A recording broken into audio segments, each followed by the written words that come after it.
Season 3 is launching on June 8th, and we just got our first look.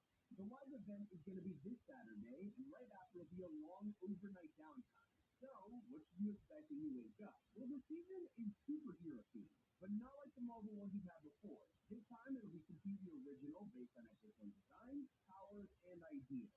It's something a lot of people are looking forward to. Whether you've been a fan of the Marvel seasons or not, this now gives everyone a chance to love it with even crazier mythics and gameplay. We know a lot about it. All of these superheroes are going to be a part of some kind of academy, as seen in some of the concepts in the survey. You can even spot heroes in a more casual look, so expect there to be a school where they train too. Now, not only will the cast feature these new heroes, but they'll also get their own powers. Now, don't just expect a few of these, because research has found they'll be a key part of the loot pool, appearing in 4 loot, chests, and more. In fact, when they do drop out of chest, files indicate that you'll get an ability, materials if you're in build mode, and a consumable. No ammo. And this got me thinking. If they go full send, we might even get something like Star Wars all over again, where guns and ammo stay vaulted with only powers to use for the season.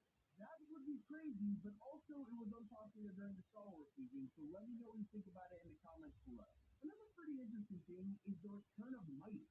Now, he's already been back once this chapter, returning to take charge of the gold and get the Baron under control, so it makes sense he's still around. Instead, he'll use all that money to fund this new academy and resume the storyline for the chapter. He won't be the only character to return either.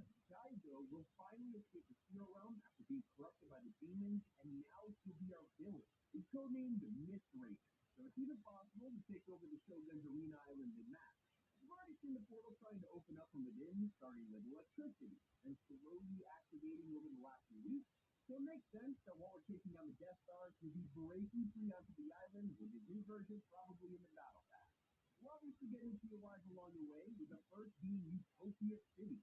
Not only do we know what this will be, but we even know where, with it completely taking over Seaport City, which is one of the main locations for Chapter 6. It'll be surrounded by a new biome, just like Lawless had, with its own color trash, seas, and more. It's like a futuristic theme. This will likely be the home of the superhero headquarters. You know, just like Avengers Tower, or even the Baxter Building. It also ties in perfectly with the retro future theme, and there is an important movie releasing during the season, so don't be surprised if the Fantastic Four themselves show up for their long-anticipated release. Now, we've already mentioned Daigo's corrupted skin should be in the past, but who else is joining here? Well, there's a bunch of concepts you can take a look at already, and these guys are already confirmed to be the superheroes for next season thanks to this week's icon in the files, and that's all of this too. Ever seen a miracle? But obviously, probably not everyone will be in the past.